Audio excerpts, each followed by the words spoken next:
വാർത്തകളിലേക്ക് വിശദമായി. Wayanad south DFO P Ranjith Kumar ഇഡിക്ക് മുന്നിൽ ഹാജരായി. മരംമുറിയുടെ വിശദാംശങ്ങൾ ഹാജരാക്കണമെന്ന് കാട്ടി ഇഡി നോട്ടീസ് നൽകിയിരുന്നു. DFOയുടെ മൊഴിയും ഇഡി രേഖപ്പെടുത്തി. MS അനീഷ് കുമാർ വിവരങ്ങളുമായി ചേരുന്നു. അനീഷ്, ഇഡി ആവശ്യപ്രകാരമാണ് ഇപ്പോൾ ഹാജരായി മൊഴി നൽകിയിരിക്കുന്നത്. നടപടിക്രമങ്ങൾ പൂർത്തിയായോ? എന്തൊക്കെയാണ് വിവരങ്ങൾ?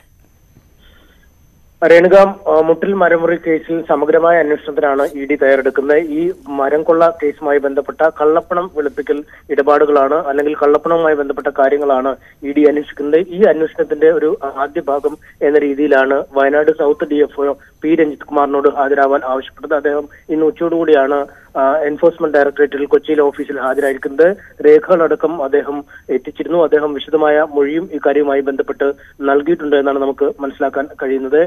വനം മാഫിയും ഉദ്യോഗസ്ഥരും അടക്കം നിരവധി പേർ ഇത്തരത്തിൽ ഇടപാടുകളിൽ പങ്കാളികളായി എന്ന് ഇഡി കണക്കാക്കുന്നു. ഇത്തരമൊരു സാഹചര്യത്തിൽ കൂടിയാണ് അദ്ദേഹത്തിന്റെ മൊഴിയെടുത്ത് അന്വേഷണം കൂടുതൽ ഊർജിതമാക്കുന്ന രീതിയിലേക്ക് കാര്യങ്ങൾ നീങ്ങുന്നത്. ഇതിനുശേഷം ഉദ്യോഗസ്ഥർ ഈ കേസുമായി ബന്ധപ്പെട്ട ഉദ്യോഗസ്ഥരുടെ സാമ്പത്തിക ഇടപാടുകൾ, ഭൂമി രജിസ്ട്രേഷൻ അടക്കമുള്ള കാര്യങ്ങളും ഇഡിയുടെ അന്വേഷണത്തിന്റെ പരിധിയിൽ വരും. ഒപ്പം ഈ അഗസ്റ്റിൻ സഹോദരങ്ങളുടെ ജാമ്യ ഹർജി ഇപ്പോൾ ഹൈക്കോടതിയുടെ പരിഗണനയിലുണ്ട്. ഈ കേസിൽ ഹൈക്കോടതി എന്ത് തീർപ്പ് കൽപ്പിക്കുന്നു എന്നതനുസരിച്ച് പ്രതികളെ ചോദ്യം ചെയ്യാൻ വിളിപ്പിക്കാനുള്ള നീക്കവും ഇഡി ആരംഭിച്ചിട്ടുണ്ട്. എന്തായാലും സർക്കാർ ഉത്തരവ് മറയാക്കി 16 കോടി രൂപയുടെ വനംകൊള്ള നടത്തി എന്നാണ് വനംവകുപ്പിന്റെ ആദ്യ കണ്ടെത്തൽ ഉണ്ടായിരുന്നത്. എന്നാൽ ഇതിന്റെയൊക്കെ 10 മടങ്ങായി വനംകൊള്ള നടന്നു എന്നാണ് ഇഡിയുടെ വിലയിരുത്തൽ.